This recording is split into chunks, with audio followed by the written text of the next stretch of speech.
The 2025 Azerbaijan Grand Prix will go down as the worst weekend of the season for McLaren. They had an absolute stinker. By far the worst weekend in a long time. And you know it's a bad weekend when Oscar Piastri is having an absolute shocker. The most consistent driver. And he had an absolute stinker. Probably, I mean, it's his worst weekend of his F1 career. And Norris, well, he just did Norris things, didn't he? Classic bottle job, Lando Norris. Which also means Max Verstappen is back in the championship fight. If you believe that, which I don't. He's not winning the championship, let's be real. He's still going to be a McLaren driver. I still think it's going to be Piastri. Yeah, Verstappen ain't winning the championship, let's be real. He'll have one average race. In fact, yep, he's gone, championship's done. I mean, Verstappen knows he ain't winning the championship, that's also another thing. But he won the Azerbaijan Grand Prix. He won it in qualifying, to be brutally honest. Got pole.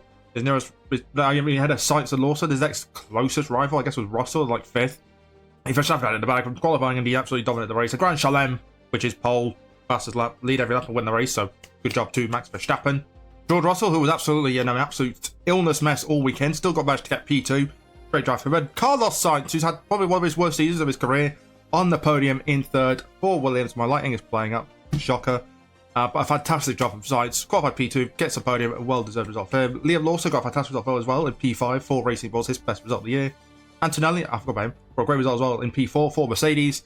Tsunoda, back in the points. His best result of the season, which is kind of bad. I was saying this after race 17 in a Red Bull, or 15th race in Red Bull. 17, you know what I mean. He got P6, with Lando Norris having an absolute stinker in P7. Not taking advantage of Piastri, who had an absolute shocker, crashed in qualifying. In the span of 2 laps, Piastri crashed in qualifying, stalled on the grid, or jumped the start, then went to anti-stall on the grid, and then crashed on the first lap in turn 5. Just over, what an absolute stinker for Piastri. That's his first DNF since the US Grand Prix 2023, when he was still a rookie. That was Piastri's race, about 5 corners, and then he just chilled and watched the race from the sidelines, which was pretty funny to watch.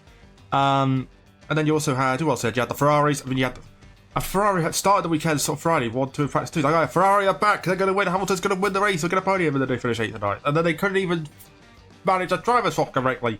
Hamilton tried to swap to give the place back and missed it, but did it before the line. Oh, after the line. Like, how do you mess that up? And then Leclerc was, as well, 9th. That Hadjar got a point for Racing Bulls in 10th. And that was about it.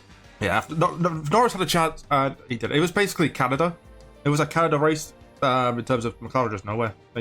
McLaren had pace, they just couldn't get to the front. They were just stuck in traffic, just messed up all the time. So 25 points is the gap between Piastri and Norris going into Singapore. Should be interesting. Obviously, Lando won this race last year, I think. Did Norris win this race? I think Norris won this race last year, so he needs to do that again this year.